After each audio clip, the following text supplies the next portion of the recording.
talking about things that are going on in this world and how our conversations, when we talk with each other, write to me, email me, you got my email address, just call me because sometimes, we just need somebody to talk to. Sometimes we just need somebody to hear what we're saying, to know that we're not in this crazy by ourselves. And it's good to know that I'm not in this crazy by myself because it's some crazy. I mean, these politicians keep talking about, oh, we have seen elections like we have never seen before. Oh, we're just saying that it was rigged. Oh, we're doing all this, that, and the third. And they want to jump on President Biden. The man is 81, 82 years old. And people are saying, he's too old to run the country. He's too old to run the country. Okay. And then the alternative, who they have, on the Republican side and on the Democrat side. Okay. And you got these guys. Okay. Let's just keep it real. Both of them are old men. They are old white men that can't remember a whole lot of stuff. And we're sitting there acting like, okay, President Biden, he stumbled. Oh, he froze. Oh, he did this. Or the 45th, he can't even walk down an incline. Okay, he can't get on a horse and go riding. He ain't rode a bike. When you look at both of them, okay, President Biden is 81 years old. Most people that are 81 years old are not at the top of their game. You can't expect them to have the vim and vigor of somebody half their age. That just doesn't work like that unless you live up in the Tibetan mountains where they don't get old. But as we grow older, we lose a step.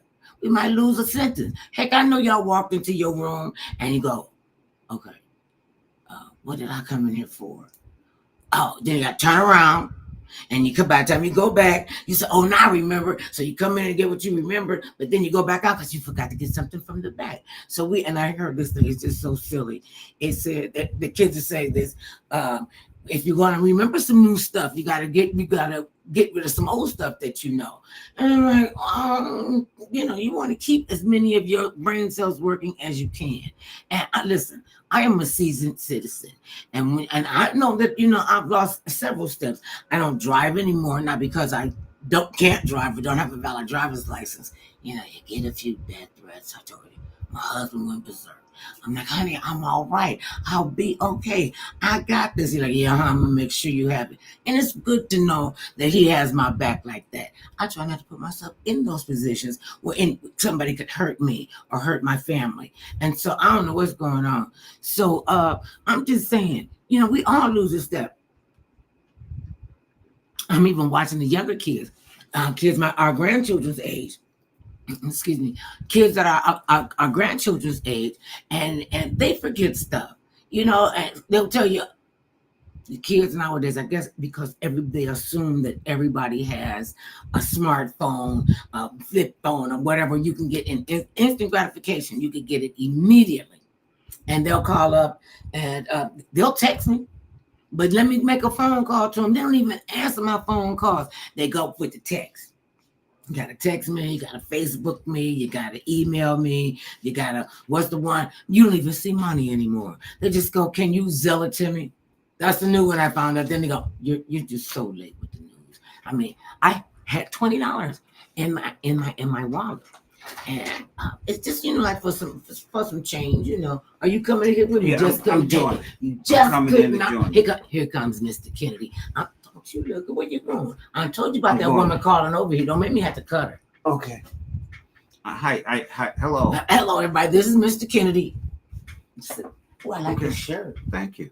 Oh, I've seen that shirt before. I say it like I ain't never seen stuff. So I want to talk about the way the politician and politics itself is just gone to hell in a handbasket. So we won't even get to what the 4015. No, let's get to that. They come up with, wait a minute, they come up with all this crazy stuff, and all the POTUS and the former POTUS, both of them are old men. They're not older, they're both old men. Correct. And we, as we get older, we lose our step. I mean, you see people, like I was saying, when you come into the room and you forget what you came in for, then you turn around, you go back, and then you come back. Okay, so I don't understand why people are so hard bent on him not being able to do the job, which, in my opinion, I think he should step aside. I think both of them should step aside because a lot of people can't can't have that rigorous of a schedule and think it's going to be okay at the end of the day. Then they want to dog him out because I want to go to bed at 7 o'clock. I'm tired. Y'all done work my nerves. Oh, he's too old. He can't stay up past 10 o'clock. How many people, 82 years old, want to stand up to 10 o'clock, but they're not running for president? So what's your take? What's your take on this whole ageism? Well, first of all, I understand completely about people being concerned about age and saying, okay, well, if we look at age, should that matter? Yes, it should matter. I told you this when they ran against each other the first time. I thought they were too old to be running the country, and that both of them should not have been able to run for president. I would propose that the limit be 75 or 70 for the president, for you to be able to run for president. Now, if you're already in office and you happen to turn 70 or 71, or depending on your when the election came and when you were born, okay, but that 70 is the cutoff point to even be able to be nominated to run for the president of the United States. And you got to be able to pass your cognitive test. That's the main thing. That's the main. I just took a cognitive test the other day. Yes. And they were assessing my mental acuity. Yes. And, to make sure that I know what I'm talking about. Yes. Okay. And they ask you like basic stuff. And, you have to remember things. And, of course. All I kept saying was, please don't let it be a math problem. Please don't let it be a math problem. I mean, I can count. My sister taught me how to make percentages, but that's not my strong suit. Okay. And I understand that. And so out of the 30 items that I was supposed to, I guess, recollect and answer. Remember, and be able to call, because they asked you about the name as many animals. The last question was name as many animals as you can and within a minute. Okay, wait. But remember, she specified name as many animals that have 4 feet, that are on 4 legs, and as many as you can in a sentence, in a minute. And I got into it. I was on it. Okay. Out of all the stuff that I was tested on, it came to it really wasn't a math question. It was more of a mental question. It took me a minute to get this number ciphered out. For the sake of the conversation, she says, I'm going to give you a set of numbers. Okay. And then I'm going to want you to remember them. Okay. And I said, okay. She gave me the number for the sake of the conversation. We'll say the number was 8,375. Okay. 8,375. 8,375. She says, yeah, now repeat it to me backwards. Correct. I was like, wait. Okay, and I got 2. Can you take the 2 over there, getting the 47 and the 8. I finally got it. So out of the 30 entities, you got 29 out of 30. But the last one was asking you the name as many animals within a minute. And I did. But she prefaced it with 4 legs. I thought it's not 4 legs. No, she said, because you mentioned snakes, rats. But I still whatever all kind of animals, because you said animals. Yeah. So it was how many animals can you think of in 30 seconds? And 1 minute, I'm sorry, in 1 minute. And you was going down the list of how many you could possibly think of. And out of 30, you got 29, which was an excellent score. That's what she was saying. That's what she was saying. When you give people, they say, okay, if you don't score good on this test today, then that means you're not suitable for this because you didn't score good on that particular day. That's kind of like jury duty, though. Well, not really, because think about this. Even with the founder of Apple, okay, think about his deficiencies that he had.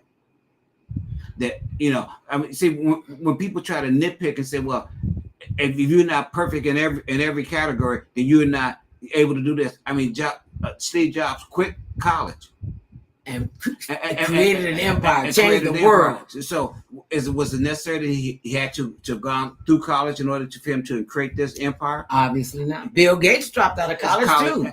So, all the time to say, well, we're going to give you this particular measuring stick to determine whether or not you will be successful or not. I mean, one of the things that you look at, and either person who's running for office, is that on how fit they will be, on how fit you think they will be in the next 4 years. Because if they're not, then you look at the person that they choose to be their running mate, that you're saying if they don't make it, the person that they chose to be their running mate will step up and replace them. I've said, if we had the age limit at 70 for running for president, because if you ask me as the average American and tell me I should retire at 65, at 65. That's the retirement age that we've set. Right. And they Now they want to take it up to 70. They want to raise it for more revenue. But either way, the fact that if you're telling me that you think at 65 I should step aside, why would you want to say that a person running for the highest office in the land, the most stressful office in the land, in the world, should still be able to hold that office at 80, at 81, at 79, that they're still on the top of their game as if they was 59. See, and that part, I don't understand how they can make logic of that. And everybody wants President Biden to step down, and they pulling up everybody. Okay, I know not everybody, but people are nitpicking at this, and they don't even say how badly the 45th president was and how badly he's talked about and maligned and viciously. Okay, but it's the same. I don't think he's fit to be the president. Okay, I'm not disagreeing. About him. And just look at his past record. I'm not disagreeing. What I'm saying is that if we keep trying to we're talking about people, either candidate been over 75, over 70, and running for the office of president. That's what I'm talking about. That no one over 70, or if people just want to nitpick, if they said 75, but no one should be running for that office, that particular office, over the age of 75 or the age. I said 70. If some people want to say make it 75, what I'm saying is that should be the limit on how old you were once to put that much stress on a one human being to run the entire world, to be responsible. Okay, for but see, that's world. Another misnomer. They talk about President Biden or the president who is ever in office at the time. The buck is supposed to stop there, but they have an entire team of people that they work with. Correct. They're all kind of advisors. They're political people. They're lobbyists. They have all kind of people, yes, that are in there to help him. In the mix. I mean, It's not just President Biden. He didn't all by himself. And nobody else talking about it. Want the head. Okay. I mean, it's just like the head of the snake. It's like with most things. Just like you expect the head of the household, whether it's the man or the woman now, because how society is gone, it's still the head of the household. The head of the football team, the coach. Then why not blame the owners then? If you're gonna fire the coach, if the team does bad, but how you gonna fire the women? You can't fire the owner because he's paying the salary of all the rest. He should take the blame. He did take the blame by firing the coach and replacing the coach. That is taking the blame. Well, okay, not to put it that way. Well, that is taking responsibility. What I'm saying is that when we look at the situation, and a lot of younger people were saying, well, I don't want to vote because I don't particularly like the candidate. Well, you won't change the circumstances if you don't vote. And if you don't get involved, you don't like it, get involved in politics. At least know what's going on in your community. Well, not just your community. And your state and the whole world. Because all this does affect you. Most of us don't stop and think. The next person who becomes president may really have the chance to elect 2 more men to the Supreme Court or women to the Supreme Court. 2 more. He couldn't even name. I bet you he couldn't even name the ones that he pushed through. But it doesn't matter. The fact that he could name 2 more people onto the court. Okay, well, look at the bigger. Okay, but you ain't gotta be arguing with me. I'm not arguing with you. Okay. What I'm saying is that if you're looking at the possibilities that are out there, if the former president became president again and he has a chance to put 2 more liberal people on the bench, well, then any decision that you're expecting or hoping will be level-handed or evenly looked at will no longer be there. Okay, so because it's already at 6-3 now. I know, but wait a minute. Okay, wait a minute, and you go make it even worse. My thing, just like you talk about ageism for the president, I don't think the Supreme Court justices should sit on the bench until they die or until they retire or die. I don't disagree. I mean, just get this. It's about to worry me. It's worrying me. All right. It's like a little bird is back there someplace picking in my head. Okay. So moving on.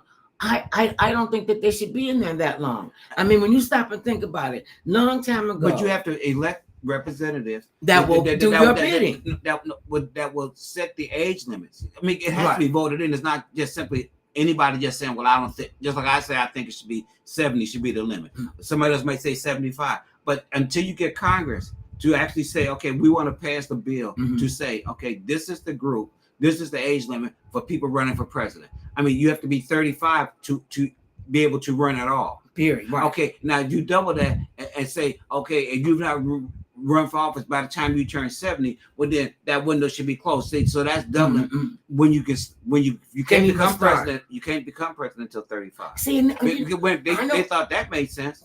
They have a little bit of wisdom. Wait, they have a little bit of wisdom under your belt because you've been around as an adult, as an adult for a while. Because as a kid, you're not calling the shots. Your parents are more so calling the shots. So to say once you became an adult. Now, when by the time you turn 35, if during that time you can't run until you turn 35. Okay, should be also a time when they say, well, if you have not run, just like how they have laws that say, well, if you're gonna sue somebody for an accident or something, you only have a certain statute of limitation. On crimes, there's a statute of how long you can, be able to go after somebody. The same thing I'm saying should apply for the presidency. That we should cap it and say, okay, 70. Maybe 75 if you want to stretch it. But after that, said, okay, thank you for your service. You can still serve the country, but not as the president. You can serve in another capacity. That way, you don't get this either party having somebody that's old because, as we know, the half of them can't remember. Things do change quickly as you get older. I mean, we have a governor, the governor of Florida, who says publicly, Florida is where woke goes to die. So you don't want anybody, what you're saying is you don't want anybody in your state thinking for themselves. You want to take reading materials out because it talks about Black people and what they've done, Native Americans, what they've done, right. Gay people and how they have contributed. Okay, but wait a minute, let me finish. You got all of this, but you keep saying, well, he too old. You know you too. Okay, wait a minute. If I take these eyeglasses off, y'all all a big bird. Okay, but they're not saying that he's not too old. I'm saying even him being a candidate versus the guy who is the presumptive nominee for the Republican Party. Even if DeSantis was running as the president, a younger man. My point is that I'm making is that we need younger people running here. Right. It's not about if you win. It's about who will run. I'm trying to change the narrative and say, look, if you're not allowing people over 70 or 75 to run for the highest office of the land, that makes more sense to me than saying, okay, you could be even 90 and people like you enough and said, okay, we'll put you in office. Would that make sense for us as a country to say yes? Because he was real popular, even though he was 90, we'll still elect him to be the president of the United States because there is no age limit. I know. In that vein, the oldest president who's alive, you know who it is? Jimmy Carter. Jimmy Carter. He's 99 years old. We wouldn't want him running the country. That was my point. That was my point. Can you see, he's 99. President Biden is 82. Well, I mean, so that was a political move. That had to go on with the Sandinistas and the whoever they were. But the fact that we kind of look at for all the people who are upset, with all the people that are upset right now about this election and about the two people that we have to choose from that we only have two, whether we like it or not. I mean, this is the system that we have. This is something I want you all to ponder this. A lot of people want President Biden to step down. A lot of people want the 45th to step down. Who is stepping up to the plate? In the Democratic Party, the Republican Party, who is willing to step up to the plate at this late time? We're almost 3 months out from the election. At this late time, who can get it into the American people that they would be the best one to run the country? Who's going to step up to the plate? I mean, right now it's just a bunch of damn lip service. Well, think about this. I mean, just like we mentioned DeSantis on the Republican side. Okay, God forbid. If something happened to Donald Trump, Lord!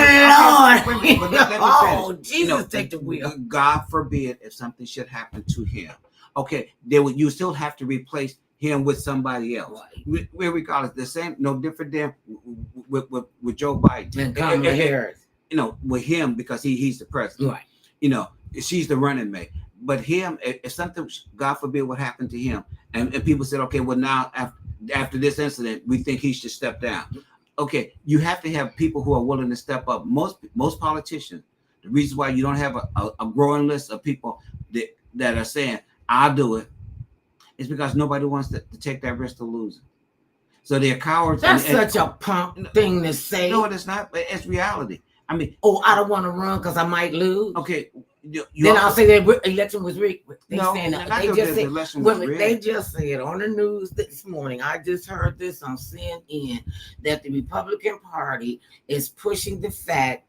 Oh, it just went out of my head. What was I going to tell you about the I don't know. You was about to say you just heard on CNN News this morning about. Oh, the new theory that Okay. the election is rigged already. It's not going to be a fair election. Then you got these other Republicans coming on television shows talking about if we don't win, we know it's rigged. How you gonna tell somebody that the game is rigged when you ain't even got to play in the game yet? Well, that should tell you first of all.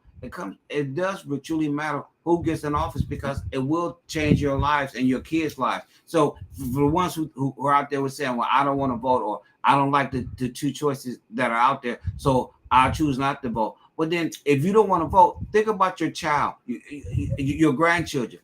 Okay, what would they have to deal with? Because who get elected, whether you vote or not, will still make decisions that are going to affect your child, your grandchild, your mother, your brother, your sister. Okay, your aunt. We got all the relatives. That the fact it becomes more than just simply saying, well, this is how I feel, not thinking about others. That's what I say. Think about who will become the next two Supreme Court justices. How far would I push the court for people who want to say that they want gay rights and they want abortions back on the list. Women's health care. It's not just about abortions. Planned Parenthood, they get a raw deal because everybody say as soon as you hear Planned Parenthood, yes. Oh, it must be an abortion factory. It must be an abortion factory. But think about who would do that. This is something I could tell you straight up. Listen, it's about women's health care. For men to think, to have the unmitigated gall to strip from the books how we fought to get better health care, how we were able to make a choice in about our bodies. That was empowering, and I think the men just went all cattywampus when women said, well, I don't want women. Now, I know it ain't all men. You always say, even when I say, okay, everybody, it ain't everybody. I know people can discern that it's not everybody, dear. Okay. What I'm saying is, we fought for that right. We fought tooth and nail. People died so that we could have that right. Same thing about voting. People have died for the right to be heard and seen. And then for somebody to come along and say, well, you voting too much. Yeah, the American dream is for me. It's not for you. It's not for you little people. It's not for people with the black job. Okay, but then why are you still voting for those people? I don't know why they're still voting for them people. As women, when you have a clear choice of what one group is saying to you and what the other group is saying to you. You have a clear choice. It's not like you're imagining what one group is saying to you or what the other group is saying to you. It's a clear choice. The Republican Party is saying to you, no matter what color the man is in the Republican Party, is saying to you as a woman, I want to control what you can do and what you cannot do. Well, if you're listening and you're still voting for Republicans and saying, well, they're not really going to restrict my rights. If you ever watched as one Republican, even one Republican, well, if you put these restrictions on me, what restrictions are you willing to put on the books for men who helped make this occurrence happen? And it took a man and a woman, but you not put one law on the books to do anything to punish the man, but you're quick to punish the woman and the doctor. And for you as a woman to say, still want to sit back and say, well, I still vote for these people. And they're telling you, I don't care about you. I'm telling you what you will do, but you're not telling me anything about what I have to do as the man who, without me being there, you wouldn't even been in this predicament. That you have to wake up enough to see that and know that they are you're bold enough to tell you what they're willing to do. Take away your right to the freedom of your body, your choice. Take away our right to vote. And you care about your daughters and your daughters' daughters, that you care about them and they have an ability to make a choice, their own personal choice. Why would you put somebody in office that will tell you right up front, I'm going to take that away? You ain't going to have that option to have a choice. I'm making the choice for you. Because I know that's better. Clear. That's clear and present danger. If there ever was. Clear and present danger, telling you that if you put me in office, I'm going to take away your rights, but I ain't taking that one right away from me as a man. And not one right I away. want to take away all of your women's rights. I remember but then if you right, if you let them, silence is a form of consent. To not speak up to not vote, to say you don't like this, that, and the third, and you want to exercise your constitutional right that people died so that you could have the right to vote, you have nothing to say. But you have a lot to say. A lot of them have a lot to say right now. You don't get a voice if you're not at the table. They don't want to come to the table. I hate this one. I hate that one. I don't want to do that. They're not doing what I need. You are not at the table. How the Sam H double hockeys will you know what is going on if you're not at the table? You're not even at the door banging on the door. You're not even in the neighborhood. You over here in way down in Akron somewhere. But and you complain. But you complain. But just simply complaining does not solve. There's no solution. I mean, I listen to a lot of my younger peers who talk about they're younger. They're not your peers. You're talking about who you mentor, the young men that you mentor. Who talk about they will love to see reparations. Okay, I agree with them. Yes, you should get reparations. But do you honestly step back and say, well, if I look at the two parties, because we only have two to choose, it ain't like we have 4 or 5 and say, okay, well, yeah, I can go with this. You only have 2 to choose. Honestly, which one do you honestly think you have a better chance of getting what you want from if they get in office? That's a clear and cut answer. Who do you honestly think will give you what you want if they get in office, or even have the chance of getting what you want? When you look at the two parties that we have, since we only have 2, and after this election in November, we will still only have 2. Which one do you honestly think will help you get what you want? I mean, do you look at the bigger picture of what you want and how you have to achieve it? Because it ain't just one move to get you what you want. It's like playing chess. You have to make several moves. Sometimes you lose in order to gain. Do you look at what you might lose by saying, okay, well, if I sit on the sideline and I do nothing, will I possibly be able to achieve the goals that I'm setting out for myself to achieve? Well, then you got the mentality, well, I can't get it together because the man keeps his foot on my neck. Okay, so explain to me why the man, whomever you can see the man or woman to be, what makes you think that you are that special that they're gonna just open up the door for you? It's not you gotta participate. You have to participate in the process, whether you like it or not. The smart thing is to participate. We were talking to this gentleman a while back when the 45th said he was gonna run for office, and this cat is a die-hard Republican, die-hard. Everything.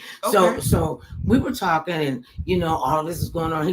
One of the things that I took away from some of his conversations were, and they made sense. People, especially people of color, if people of color don't like what's going on, you really got to get in and register to vote and to exercise that right. And things will start changing. But if we go, well, what's happening with you? Same old. Where you been? No, where you got what is it? When you got a promotion on your job? No, I've been doing this job for 27 years and I hate going to work. Well, how? But you still go? But because you have to go. I mean, and that's the point that I'm making more than anything else. The fact that whether we like it or not, I mean, somebody's going to win the election, and you will have to abide by the rules and things the changes that they make. Like, and so if you're looking at what the groups are telling you at the group, what the group is saying to you, what they are willing to do or not do. And we saw it on January 6th. We saw people storm the Capitol, threaten to hang up the vice president, and his boss, his president, told them behind a plexiglass, listen, we're gonna go down to the Capitol. I'm gonna march down there. We're gonna go together, and you had no intention of going down there. The Secret Service said, you're not going down there, Mr. President. Yes, I am. I'm the effing president, and I want to go. Now, I believe in reality, it would have been great if that 11 went down there. Mm-mm. Yes, it would have. Because then maybe we'll not be having this election that we're having now if they'd allowed it to go. I mean, stranger thing, because if he had went, then it would have been no way to get around. Okay, wait a minute. Don't you have to have wait a minute. First security, of all, he had security even at that time. And it was his friends that was going to the Capitol. So would he have been in fear of his friends that was going to the Capitol on his behalf? His behalf? So no, I don't think he would have been that worried about the people out there that were rioting. Because he did say they're not coming after me. They're going to be friendly with me. They're coming after you. Okay, but look how many people are in jail. And then his blueprint, 45th blueprint. His blueprint for the election, say hypothetically speaking, he wins the election. He has said to you, to your face, so many derogatory things, so many sexually inappropriate things. I mean, here's the cat that said, if she was my daughter, I would date her. And I mean, he throwing it down because he letting you know where he's coming from. He not mincing no words. He will lie by Beck's watch and never miss a tick. He opened up his mouth. He lying. It's got to be people out there that don't vote for them. But who's going to step up? Who's going to step up? Somebody going to have to step up. When you say who, wait a minute. First of all, it's easy. It's easy to criticize because I'm telling you, this person is wrong. But so who are you saying you want to put up and to run? I mean, I'll run. Okay, to and from the bathroom, to and from the car. Well, then the point that I'm making is that it's easy to criticize, but how many people are saying, "Okay, I'm willing to step up there and take on all the fire"? It's nice for people to sit back and say, "Well, I think Biden is too old." No, I think that Trump is too old. But none of them will also say the next word. But I'm young enough to run. Mm-hmm. I'm willing to run. So when you criticize the person that's at the top, on either side, when you criticize them, who else have you seen that has said, I'm willing to step up and say, I'm gonna put my name in the ring, put my name in there. Okay, the ones who honestly feel that Biden is too old, okay, wait a minute. He's not too old because if he lived for the next 10 years, he would not have been too old. He'll be out and he'd have 6 more years of his life to live. So no, he's not too old. The point. But how can you say in one breath he is too old, but now he's not too old? I said if he got reelected, he could still run. He could still be in office 4 more years, get out, and still have 6 more years of good life to live. And he could. I'm not God. I can't say I know exactly how many years he has on this earth before he will move on. I can't tell you how many years I have. All I'm saying is that. Heavens no, that I don't think either one at their particular ages should be allowed to run. I think that should have been put into the Constitution, an age limit. Yeah, they had an age that you have to be 35 to be able to run. There should also been an age when you could not run because of your age. I mean, and back then it's worse. It was worse back then than it is now. They were dying young, a lot younger because the medicine, housing, transportation, a myriad of things that ended your life a lot sooner because you had a harder life to live back then. Is why you older people don't do a lot of things because we weren't expecting. Not doing things. Seniors are the bomb. Okay, so once again, then if seniors are the bomb, then there's nothing wrong with both of them running there. See, that's having it both ways. I'm saying you can still be a senior. Mental acuity. It's about the age limit. It's about the mental. Look, Dad lived to be 99 years old. So it doesn't matter. He matter. had complete control of his family. So it doesn't matter. He wasn't running for president. Too. That's the difference. That's all I'm saying. Is that when you give somebody, when you say to us in one breath that, okay, it doesn't matter how old they are to run, well then, you don't know when somebody may start becoming feeble since unless you run tests on them all the time. And unfortunately, they won't tell you what the doctors say. I mean, even when the former president was in office, when he had COVID, they play games with telling us about that because once again, remember, it always has to be walked away from. It always has to be strength. We can never show a weakness. So how would you ever know if that's the only projection you will see? Is that I got to be that of strength. It can never be that. I can't be a common person and get sick.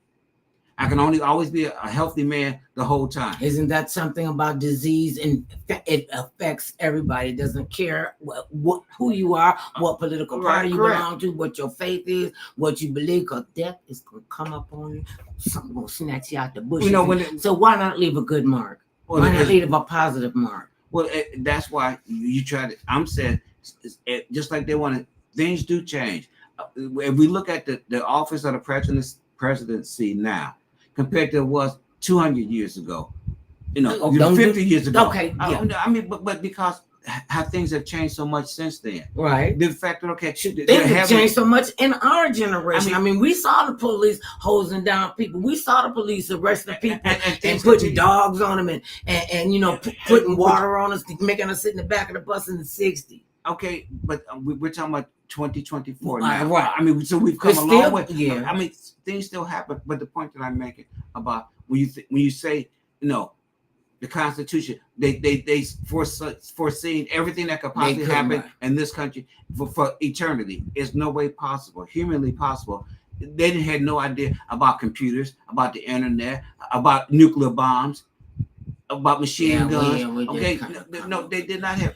I'm just saying, we had no idea about any of this stuff, and to say that they could have perceived any of this stuff when there was not even on anybody's possible mind that these things could even be developed, that we would have World War I, II, III. Wait a minute. Okay. Did our forefathers think that there would be a World War I, II, III, World War I, World War II, the Korean War, you know, Vietnam, any wars? The Falklands? No, they could not have predicted that. You know, they could not have predicted that. Oh, well, see, now maybe they couldn't do it. And that's why you make amendments to the Constitution. Right. And that's what said it, making an amendment to say you that at age 70 or 75, there should be the limit on when you can still run to become president.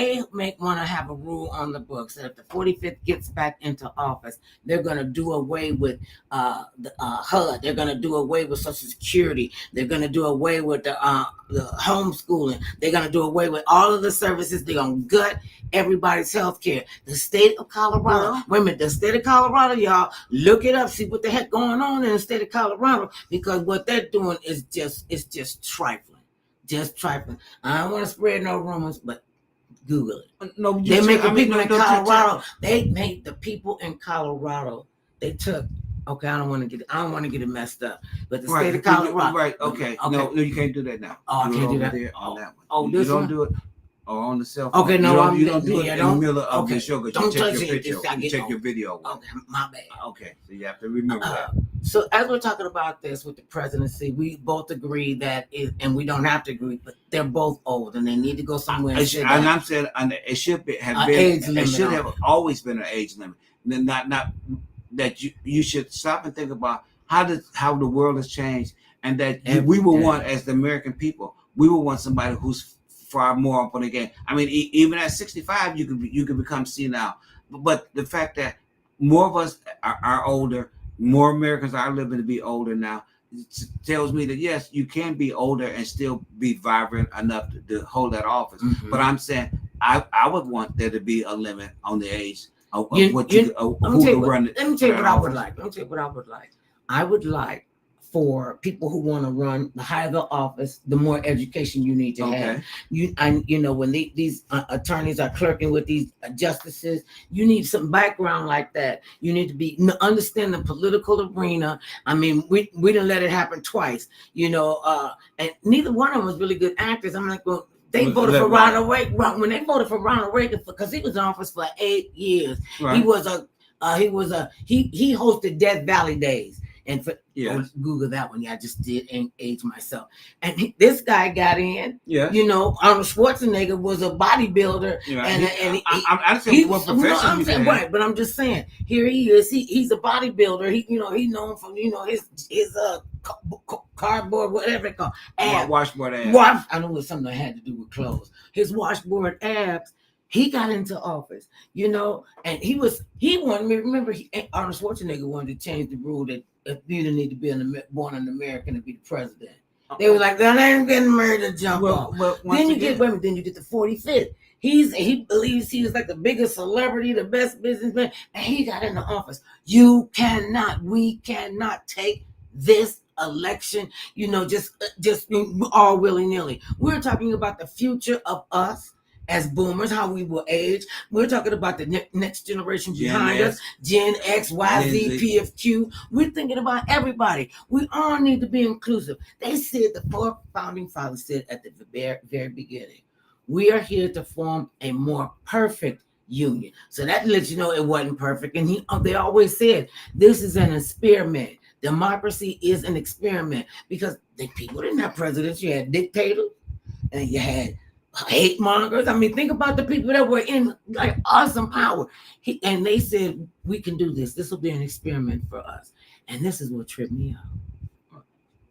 I Google this. This is what tripped me out. You know about the Nazis and how they hated, Jewish people and the evilness that they've done and kept that lie perpetuated. That really didn't happen. That really didn't happen. They didn't have special effects back then, and it did happen.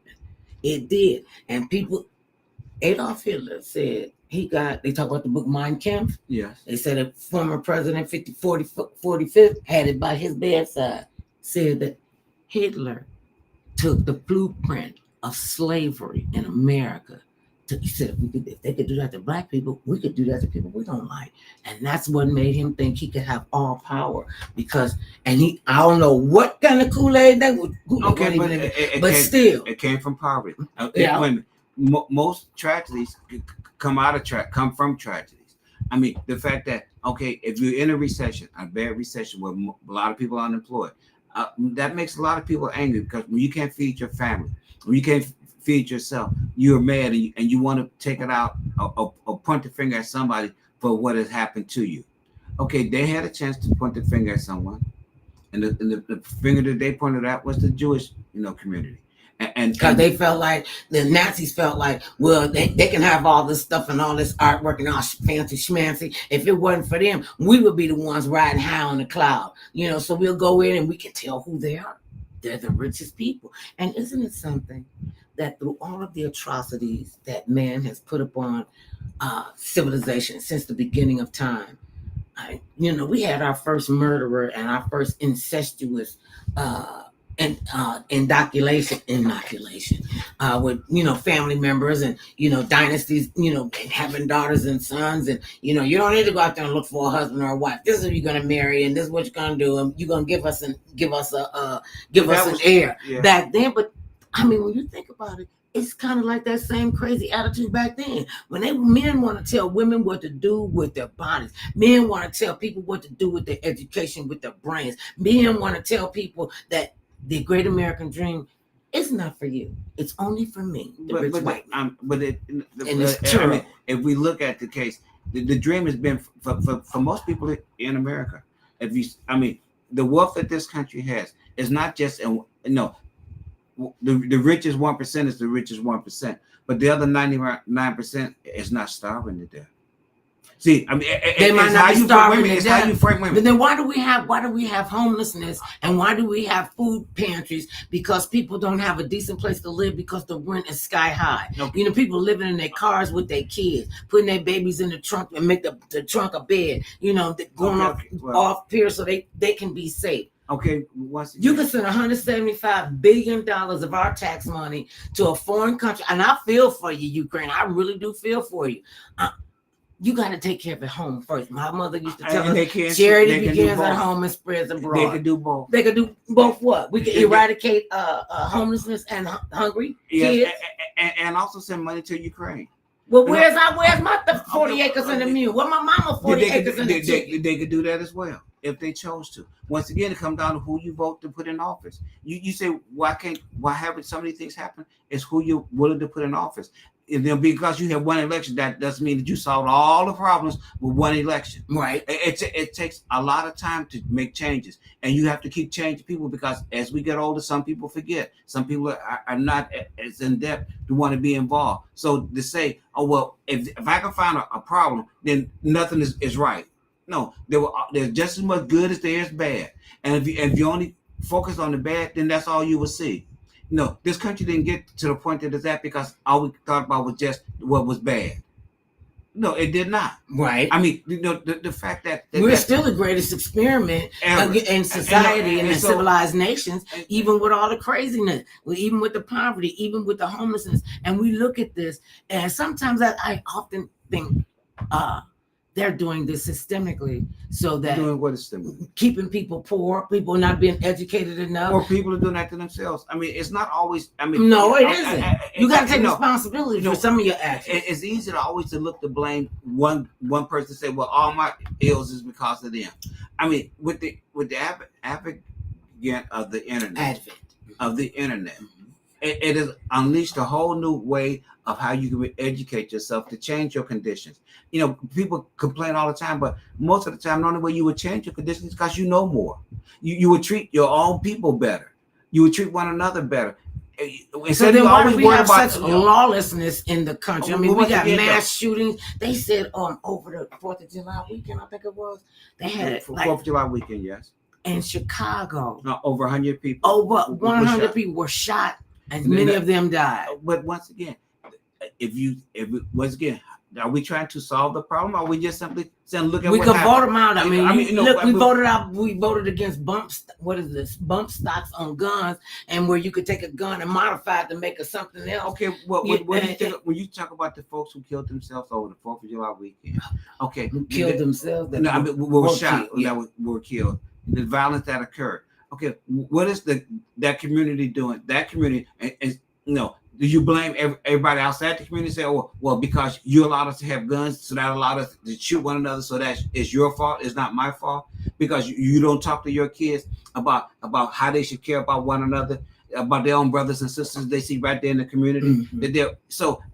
There's always somebody to blame. But do you ever stop and look and say, well, what could I have done to try to help that? What can I do now? I can't fix it yesterday. I can talk to my son. I can talk to my daughter about, even if you are a gangbanger, do you have to be killing one another because you're a gangbanger? Can you become smarter as a gangbanger? Used to be the gangsters that we knew, the gangsters that we grew up around, they were very gentlemanly like. They take their mamas to church, take the little kids to church, and I saw and did all the other devilment before Sunday. Right. I mean, but so they were still bad people because they did good thing. They did a lot of good things. They did a lot of good things. So that justified them being, because one of the things they never ever wanted to do was harm women and children. Okay, because they had morals. Yeah. They had morals and scruples. You're saying they had morals and scruples for children and family. Yeah. Okay, but all the other families that they were destroying and hurting, but that because that wasn't their family, that was okay though. That wasn't okay. Well, I mean, think about it. It was a concerted effort to keep people, just like if this is the bottom, this is about as far as you could go. You have to see, make sure it's on camera. That makes a difference. Make a difference. You're here. They're there, and they had different. They had people that ran the numbers. They had prostitution rings. Okay. They had drug rings. Yeah. They had cartels. Yes. I mean, they had no problem going through to the high rent district and getting a fur coat. Bringing them down. And if you did so and so and such with me, I'm gonna owe you one. I mean, they used to say Emmett Till, God rest his soul, who lost his life because somebody said something, and he was a young black guy and said he whistled and was harassing a white girl. Come to find out, they beat this child to death, threw him in the river, beat this child to death. He was unrecognizable. And I will always applaud his mother's strength and all the mother's strength who've had to bury their children. It's supposed to be a natural order of things. Burying a child and the child ain't sick. Okay, but now when we bring it to modern day, and you talk about gangbangers. Okay, they still have mothers. They have fathers. The fact that we're saying that we don't want to take control. All we want to do is blame society for their actions. No, the society. You got to take responsibility. You have to stop and say, wait a minute. Even if I'm out there as a gangbanger, do I have to be killing my other family members? Do I have to be killing people in my own community?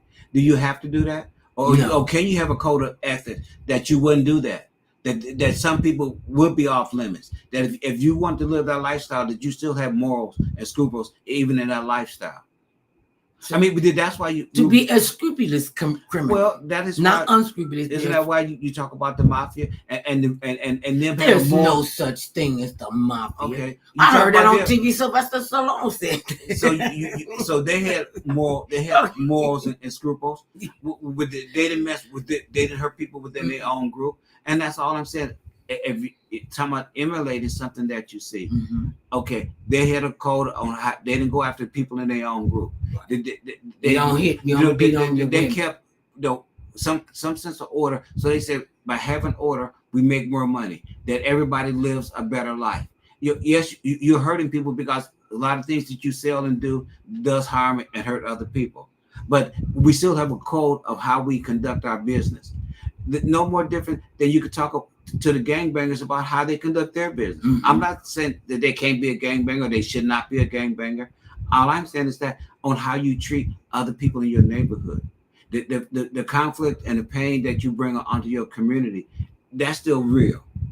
And I'm not trying to say that, that you can't be a gangbanger, you're a horrible, terrible person, because just like we glorify Al Capone and other criminals because they became, Al Capone, how big they became. In your own community, you're big too. As a gangbanger. We see, because everybody expects, it always has to be shade thrown on somebody. I'm not throwing shade. Yeah. All I'm Just asking speaking the truth. is ask that, no, can we stop hurting each other? Because, I think a lot of people just don't know themselves well enough, or don't believe that they're worth loving. And you hear about these kids that's coming up through the system and taking people's lives for no reason, for stupid stuff. People hurt other people. Yes, they do. And when I'm back, so I can finish my sentence about Mrs. Till, Emmett Till's mother. Yeah, he was beyond recognition, and you could see it online. Yeah, she said, "No, don't close this casket. I want people to see what happened to my son. It happened to my son. It could happen to you." And this was in Jim Crow days. And then the lady came out. But that was a big sacrifice on her part to try to say we got to bring humanity back to society. That these kind of things should not happen to anybody's child. So it's about trying to get us to have more morals and scruples, and whether we people like it or not. Everybody wants to be treated fairly. You get highly. One is not fair to other people. Okay, well, in that we talking about society. Okay, we're talking society. Speaking of society, as a whole. And speaking of society, I want to go to the nastiness and the Supreme Court justices who have been accused of taking expensive trips with very wealthy people who are, Clarence Thomas. Party. Yeah, Clarence Thomas, and I'll say this again: he should have never, ever been close to the Supreme Court. He should have been there to open up the door, and he been in there. And people always say, "Well, what do we do for black people?" He don't give a flying crap about black people. Or y'all can't put anything in his till. And they're saying, well, we didn't have to disclose that. I thought they had to disclose that. And the fact that Clarence Thomas and what's the other guy's name, Alito, don't believe that they should have to recuse themselves from the articles that are talking about the president, the 45th president. Okay, once again, and they want to give him immunity. Okay, once again, that's called morals and scruples. Just like they said, the president is above that. Well, you got a person that's the president right now. What if he decided today, because he's the president, that he should cancel the election? As the president, and what the Supreme Court just passed, could he decide as the president elect right now and say, well, I decided today, okay, there is no election because I said I want to be a dictator and take away all your rules. But could he? If that's, that's with the power that they're saying that they're giving the presidency, does that allow this president who's in office right now to decide? Okay, this is what I don't understand. How does he continue to have this kind of a demonic hold over a party? I mean, everybody running scared. They talk about, he froze at the Juneteenth event and he didn't move while everybody else was moving around. And listen, most of y'all know that not only can white people not dance that well, because I know black people that can't dance that well. That's all right. What is he supposed to do? He don't know how to get in there and do a line dance. He don't know nothing about dropping it like it's hot. He was the president. He was standing there still. Did they say anything about Mitch McConnell? When he came out there and forgot where the heck he was looking around at the party like running for president. But still, he's still a minority whip. Okay. So I don't understand, and I just want to know this.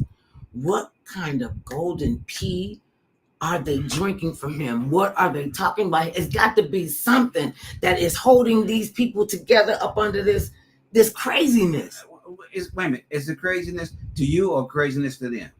It's craziness to you. Okay, what they think they're doing, they think makes sense for them.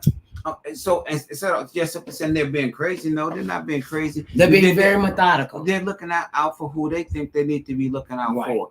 And just like we ask you to look out for who you think that you need to look out for. And I ask people, we look at the bigger picture, not the micro picture, the bigger picture. Who do you want to put 2 more Supreme Court justices on the court if you want a halfway fair Supreme Court? I mean, it's totally unfair. It's stacked like you wouldn't believe. Well, I mean, but it all comes down to who you put in office. So it does matter. And they say, well, I can sit down and whatever happens, happens. But it does still affect you, whether you want it to affect you or not. I've got a question.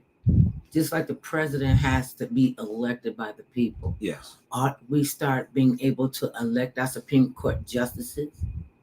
Can we do that? Because it is 3 separate entities. You say, can we do that? You can if you chose to. But then that once again, you create another, the thing where so many years, whatever number of years you decide to choose for them to be able to be in office, that it sets up for politics to be played on who you're trying to get in there. I mean, I'm not totally opposed to you being a Supreme Court justice, for the rest of your life, because it was supposed to take the politics out.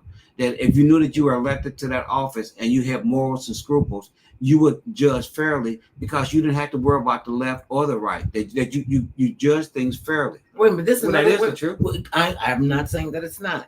I'm going to bring up that just the other day, yes, the Republicans were talking about the fact that and I'll tell you about the cognitive, but it'll come back to me because it's about us pooling our resources together, about us understanding the importance, the real importance of this election, like no other. Everybody says it's going to be a landslide, and if it's not a landslide, we're predicting that it's rigged. I mean, how crazy are you going to be? I mean, but it doesn't matter about the rhetoric that is said because what are people going to do? Because just like the rhetoric in the last election, that they was telling you that Trump was going to win, and he didn't win. So just because someone says something does not mean you have to take it to heart simply because it was said, and that's a lesson for all of us to learn. The fact that when Barack Obama was running for his second term, they were telling you that he was going to lose to Romney, and he won by a landslide. So just because someone says that another candidate will win does not make them win. Oh, this is what I was going to tell you. Just the other day, yes, they were saying that the 45th said that he never swore an oath to the Constitution. Okay. He said, I mean, you can't be the president. Well, then if he didn't swear, okay, wait a minute.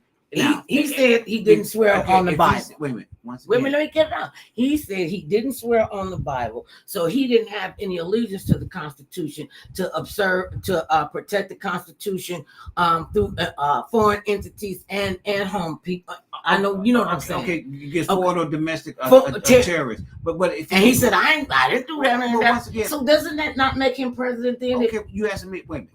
Once again, just because he said that, okay. Did anybody bring that besides you bringing it up now? Who else has brought that up? If that's the case, I got it off the internet. I'm not saying where you got it from. I said if nobody else is bringing that up, when he said he got elected president, if he didn't swear allegiance to the office that he was taken over, then he never actually took over that office. Now, is that the case, or is that something that's just overlooked now? Well, I didn't hear a lot of that. Well, you hear because every moment is something new with that guy. Is it always true that? And I keep saying, as long as we keep talking about that, then you keep fueling the flames because mentioning somebody's name is what sticks in people's head. If you don't mention that person's name so much, it doesn't stick in people's head. What you say sticks in the minds of others. So that's why I tell you the playbook that they've been using. They keep repeating the same things over and over again. The election was rigged. The election was stolen. They keep saying the same things over and over again because psychologically it starts to seep into the minds of other people because they keep hearing it and then they start believing. That doesn't make it so. Just because you say something, I never said it made it so. I said what they're doing. So listen to what is being said. If you're repeating something, it's just like the Democrats. Well, if we repeat it, he's a crook. He's a crook. And he's a crook. He's He's a felon. If all you kept saying was a felon. if you kept saying that, after a while, it was start sticking it in the people's mind. Well, he's a convicted felon. You heard that, 34 verdicts. 34. When you heard that name, you would associate that with a felon. So we've never had repetitive. anything like this before. We've never had anything like. No, we ain't never had an idiot that's doing this, and for the life of me. And this is why I know this is wrong as two left shoes.